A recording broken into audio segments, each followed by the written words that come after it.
warahmatullahi wabarakatuh. Perkenalkan, nama saya Nurul Fadilah dari kelompok 3. Di sini saya akan mempraktekkan cara mengoperasikan aplikasi komputer flowchart. Jadi, sebelum saya mulai mempraktekkan, bahwa flowchart adalah salah satu aplikasi komputer yang bisa kita gunakan untuk membuat konsep atau alur penelitian agar penelitian kita nantinya lebih terstruktur. Baik, langsung saja. Pertama, kita buka website draw.io.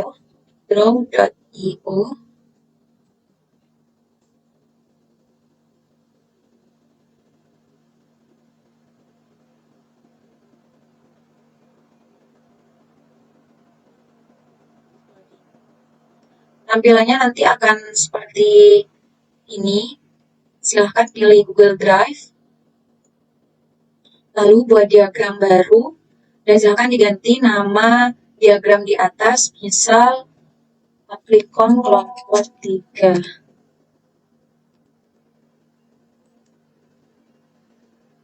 Nah, silahkan pilih di sini yang tulisannya diagram alir. Lalu, klik buat. Nah, sini kita pencetnya.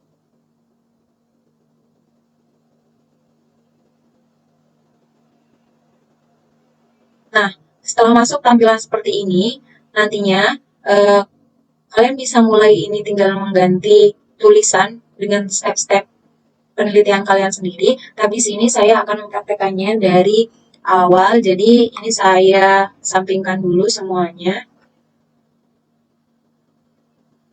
Ke sebelah kiri. Setelah itu, kita mulai di sini dengan start.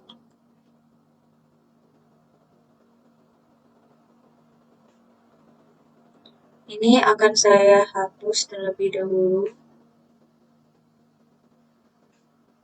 Nah, di sini setelah start kita tarik panah ke samping, lalu mulai dengan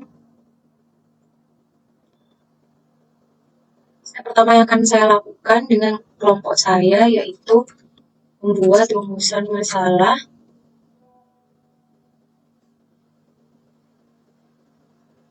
Lalu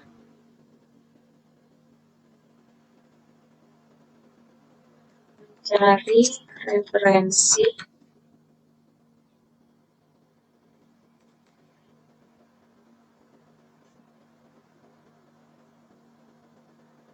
Lalu kita akan mengumpulkan data.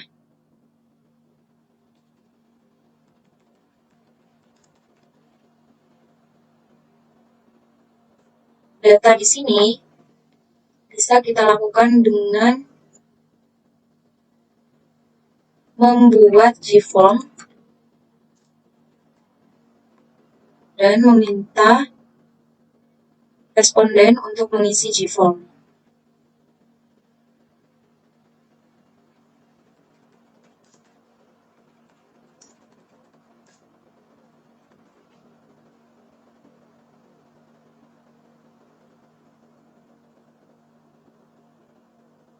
Lalu, jika ini berhasil, pengisian Gform, artinya responden itu bisa mengisi Gform, maka kita, di sini saya panjang, maka kita bisa mendapatkan data. Di sini saya tulis jika berhasil. Ya, sini artinya jika berhasil. Namun, jika pengisian Gform ini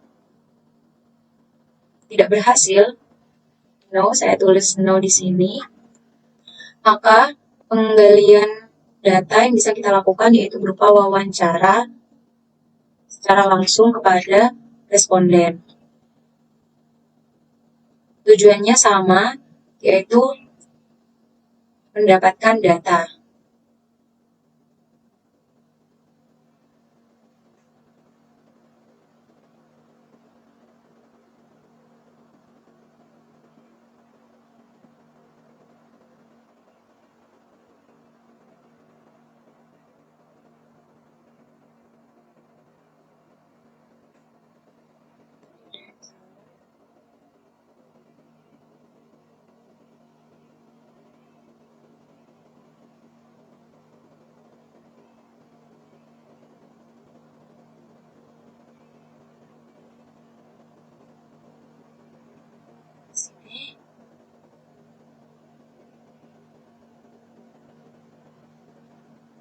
kita bisa mendapat data.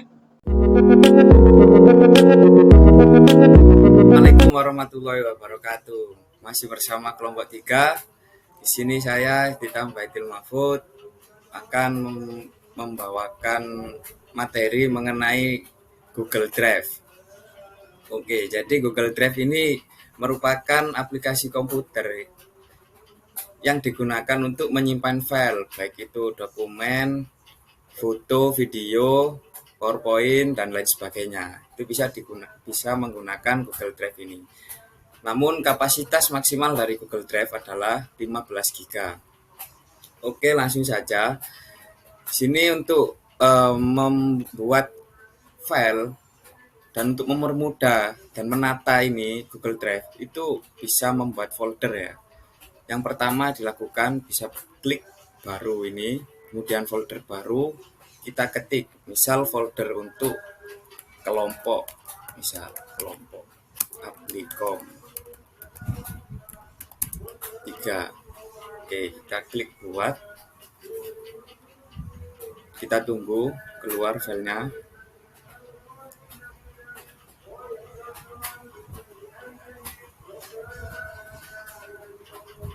Nah, ini sudah keluar ya teman-teman. Kita masuk ke kelompok. Nah, ini kita bisa memasukkan file di sini. Misal file, kita klik upload file. Kita cari file yang ingin dimasukkan. Misal ini Aplikom kelompok 3. Kita klik open. Nah, kita tunggu loading. Nanti file akan muncul. Nah, ini file sudah muncul teman-teman. Dan ini yang bisa memodifikasi adalah kita sendiri, yakni yang punya akun. Dan jika ingin digunakan bersama kelompok, maka bisa dilakukan dengan cara seperti ini teman-teman. Kita klik filenya, kemudian kita klik ini, lihat detail, kemudian ini, kelola akses. Nah, ini kan aksesnya dibatasi. Kita rubah menjadi siapa saja yang memiliki link. Nah, akses sudah diperbarui dan ini kita bisa menambahkan anggota grup kita. Misal ini Zuro Firdaus 16. Terus kemudian atau yang lain itu tambahkan di sini bisa. Kita klik kirim. Nah, ini kan sudah ada 2 orang yang bisa mengakses, yakni kita sendiri dan juga Zuro Firdaus.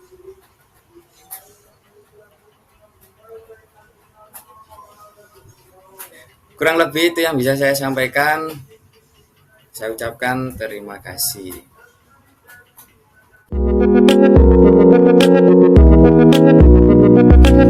Masih bersama kami kelompok 3. Di sini saya akan menjelaskan salah satu dari aplikasi komputer, yaitu Google Formulir. Ya, yang pertama kita membuka Google Formulir ya, jangan lupa itu. Terus setelah itu kita membuka formulir kosong. Oke, kita tunggu sebentar. Nah, di sini ada tulisan formulir tanpa judul. Nah, di sini kita menulis sesuai dengan kebutuhan kita. Contoh, kuesioner pengiriman keterlambatan barang di Shopee Express.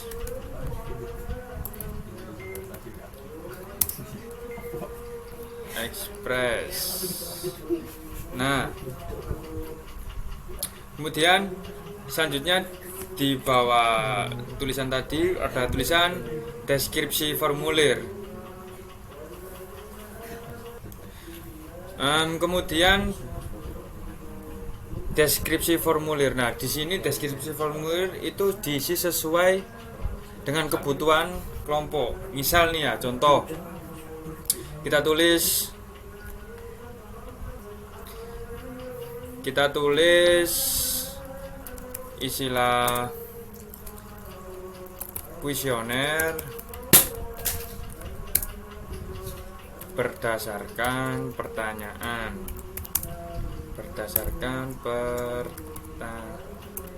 Nah, pertanyaan dengan benar. Nah, di sini ditulis sesuai dengan kebutuhan apa yang kita mau tulis. Oke, next. Selanjutnya pertanyaan tanpa judul. Nah, di sini kita harus mengeklik opsi 1 ya. Nah, selanjutnya yang ada tulisan pertanyaan tanpa judul ini juga diisi sesuai kebutuhan ya. Misal contoh, bagaimana sistem pengiriman jasa di Shopee Express.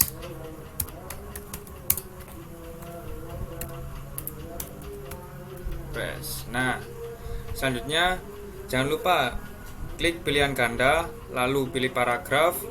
Kemudian yang di sini ada tulisan wajib diisi, diklik saja ya. Selanjutnya kita mengeklik tulisan setelan. Nah, yang pertama, jadikan ini sebagai kuis. Nah, itu klik saja. Kemudian yang kedua itu tentang jawaban. Nah, kumpulkan alamat email. Responden akan memasukkan respon email mereka secara manual. Nah, di sini kita klik input responden. Kemudian mengirim salam jawaban responden. Kita klik saja selalu. Kemudian langsung saja ke presentasi.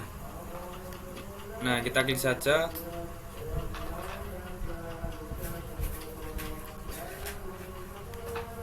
Sesuai dengan ini. Nah, di sini ada tulisan setelah pengiriman formulir nanti diisi saja. Nah, kemudian kita tulis di sini terima kasih telah mengisi kuesioner. Nah, kita tombol simpan. Selanjutnya pada tulisan default ini, nah yang formulir default ini akan diisi input responden juga. Kemudian pertanyaan default ini kita klik ya ini ya. Nah, mungkin itu saja tata cara mengisi Google formulir. Kemudian langsung saja kita kirim. Nah, di sini ada dua contoh. Di sini ada dua opsi, yaitu yang pertama melalui email dan yang kedua kita salin link yang biasanya dikirim ke via WA dan lain-lain. Ya, mungkin cukup pemaparan materi dari saya. Assalamualaikum warahmatullahi wabarakatuh. Assalamualaikum warahmatullahi wabarakatuh. Masih bersama dengan kelompok 3 di sini dengan saya Muhammad Fatur Rozak. Yang mana di sini saya akan menjelaskan dan akan memberikan sedikit tutorial tentang cara pengoperasian Google Docs atau Google Dokumen. Yap, langsung saja. Yang pertama kita buka dulu aplikasi Google Chrome. Setelah itu kita klik Google Apps yang terletak di pojok kanan atas. Akan muncul tampilan seperti ini. Setelah diklik, kita scroll ke bawah, kita cari. Nah, untuk aplikasi Google Docs sendiri logonya seperti ini. Kita klik. Setelah itu, ini adalah tampilan awal dari Google Docs atau Google Dokumen. Nah, sebelum masuk ke tutorialnya, saya akan menyinggung sedikit apa itu Google Docs atau Google Dokumen. Jadi aplikasi ini adalah aplikasi pengolah kata. Jadi aplikasi untuk kita menulis, mengedit atau membuat sebuah tulisan. Misalnya kita membuat sebuah resume, membuat sebuah surat, atau membuat sebuah proposal, ataupun membuat sebuah brosur produk. Bisa menggunakan dengan aplikasi Google Docs atau Google Dokumen. Jadi tidak jauh berbeda seperti Microsoft Word ya teman-teman. Cuman di sini ada keunggulannya dibanding dengan Google dibanding dengan Microsoft Word. Nah, untuk memulai atau membuat dokumen baru, kita klik dokumen kosong. Nah, seperti ini untuk tampilan awal dari kertas kosongnya. Kertas kosong untuk membuat sebuah dokumen baru, untuk membuat sebuah dokumen. Nah, langsung saja, saya ada contohnya yang sudah jadi. Nah, misalnya di sini kita menganalisis, misalnya di sini contohnya menganalisis sebuah keterlambatan pengiriman dalam jasa ekspedisi barang melalui Shopee Express. Nah, di sini kan karena tugasnya berkelompok, ini nanti dalam pengerjaannya kita bisa langsung mengerjakan tugasnya, mengerjakan analisis ini secara langsung dengan satu file, dengan cukup satu file ini. Ya, misalnya nanti langsung kita tulis di sini. Misalnya saya tulis latar belakang. Kita tulis dulu, kita tulis sampai bawah, sampai nanti bagian selanjutnya misalnya rumusan masalah. Nanti teman kita bisa langsung tulis di sini tanpa kita menunggu atau kita membuat file baru. Jadi berbeda dengan Microsoft Word yang mana ketika pembagian tugas, nanti kalau Microsoft Word kan harus membuat file sendiri-sendiri, baru nanti setelah selesai baru bisa digabung jadi satu. Kalau Google Docs sendiri, Google Dokumen ini kelebihannya kita bisa langsung mengerjakan bersama-sama secara live, secara langsung dengan teman-teman. Nanti yang mana kita bisa melihat untuk siapa saja yang mengerjakan, itu kita bisa lihat nanti di sini di historinya. Nanti ada tulisannya di bawahnya, misalnya ini ada tanggal 14 Maret, misalnya Nurul Fadilah ini mengerjakan pada tanggal 14 Maret 1157. Nanti kalau ada yang mengerjakan lagi, di bawahnya pasti ada, misalnya tanggal 15 Maret, misalnya saya sendiri Muhammad Fatur Rozak. Nanti kita bisa mengerjakan secara langsung sesuai pembagian tugasnya. Ya, mungkin seperti itu. Dengan syarat kalau bisa mengerjakan teman kita secara langsung juga, secara bersama-sama, itu untuk membuat filenya itu harus mengklik dulu, harus mengizinkan, ya, mengizinkan siapa saja ini dapat memiliki dokumen ini atau dapat memiliki link ini. Jadi tidak dibatasi, bisa dibatasi juga bisa. Kalau dibatasi ini kan nanti bisa dibatasi, misalnya karena anggota kita cuma 4, kita dibatasi cuma 4 orang saja yang bisa dapat mengakses link ini. Kalau siapa saja tadi semua bisa mengakses. Selain kelompok kita juga bisa mengakses. Nah, kita harus mengklik itu terlebih dahulu. Jadi tinggal si pembuat link itu tinggal men-share link tersebut kepada teman sekelompoknya, agar teman sekelompoknya itu bisa mengerjakan tugas ini nanti secara langsung tanpa membuat file baru. Ya, mungkin itu saja. Nanti misalnya kalau kita menambahkan sebuah catatan kaki atau footnote, kita tinggal tambahkan di sini catatan kaki. Nanti klik di sini catatan kaki. Untuk penambahan catatan kaki bisa manual, juga bisa menggunakan Zotero agar lebih rapi. Tinggal klik Zotero. Nanti kalau di Microsoft Word kan tinggal mendownload aplikasinya, aplikasi Zotero-nya, nanti otomatis akan muncul di Microsoft Word-nya. Kalau Google Dokumen ini kita perlu dulu download Zotero Connector. Ya, di sini kita perlu downloadnya di web. Kita klik dulu, kita tulis di webnya zotero.org. Nanti akan muncul tampilan seperti ini laman webnya. Kita klik dulu install Chrome Connector. Nah, karena di sini saya belum download, nanti teman-teman bisa mencoba sendiri. Ya, mungkin itu saja sedikit tutorial atau penjelasan dari saya. Terima kasih. Assalamualaikum warahmatullahi wabarakatuh.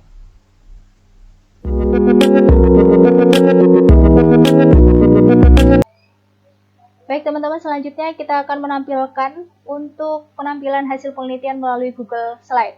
Yang pertama tentunya teman-teman harus mencari Google Slide terlebih dahulu, baik di Google Drive atau melalui Google Search. Setelah itu kita memasuki Google Slides dan kita klik Go to Slides dan kita bisa klik fitur presentasi kosong. Nah, di sini kita akan mengkonversi Google Dokumen ke Google Slide. Caranya kita pilih salah satu fitur di atas ini, yaitu ekstensi. Kita klik add-on, dapatkan add-on, lalu kita ketik di telusuri aplikasi, yaitu Slides Toolbox. Ya, kita pilih salah satu dari aplikasi ini, kita pilih yang paling pertama di sini. Langsung kita klik install. Karena di sini Slide Toolbox saya sudah terinstall, maka kita langsung saja klik ekstensi Slide Toolbox Open, dan di sini akan muncul fitur-fitur dari Slide Toolbox. Kita pilih salah satunya, yaitu adalah Import Tools. Nah, kita pilih saja Google Dokumen tentunya, karena kita akan mengkonversinya dari Google Doc. Di sini akan muncul folder-folder dari drive teman-teman sekalian. Nah, kita langsung pilih yang Google Drive saja karena ini merupakan dokumennya. Nah, kita pilih salah satu hasil penelitiannya, jurnal hasil penelitian. Di sini juga ada fitur-fitur untuk menyesuaikan tampilan dalam Google Slide, teman-teman. Setelah ditentukan untuk tampilannya, kita langsung klik import. Nah, secara otomatis nanti seluruh hasil penelitian di Google Dokumen akan terkonversi langsung ke Google Slide, teman-teman. Nah, ini sudah selesai. Kita bisa sesuaikan tampilan dalam Google Slide kita dengan selera masing-masing. Karena di sini juga mengikuti format dari jurnal, maka perlu kita rapikan terlebih dahulu. Di sini di Google Slide juga bisa kita sesuaikan untuk tema sesuai dengan keinginan kita. Kita bisa klik di sini. Kita pilih salah satunya adalah ini. Maka secara otomatis semua slide akan menyesuaikan dengan tema yang sudah kita tentukan. Nah, setelah itu kita juga bisa merubah untuk latar belakangnya dengan warna yang kita inginkan. Nah, sesuaikan juga dengan slide berikutnya ya.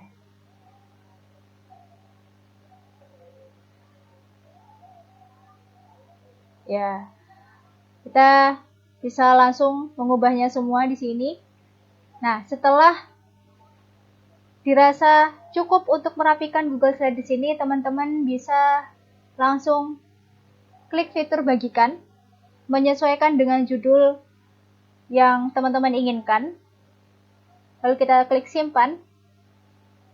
Dan di sini teman-teman bisa menambahkan anggota kelompok untuk mengakses Google Slides dalam fitur ini. Ya, kita bisa klik yang batasi saja karena hanya anggota kelompok yang dapat mengakses. Kita klik selesai.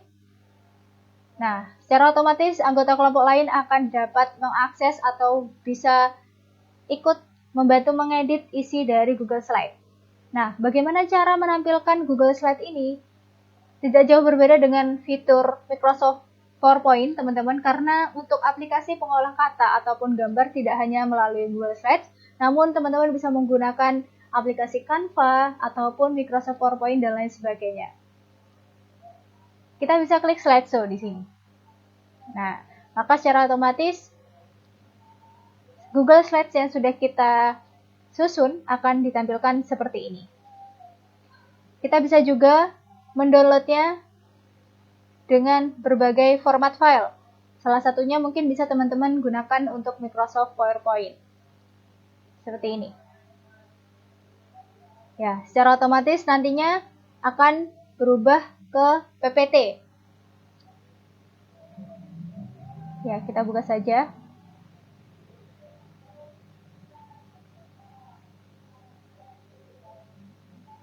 Ya, seperti ini ya teman-teman. Namun bedanya ini melalui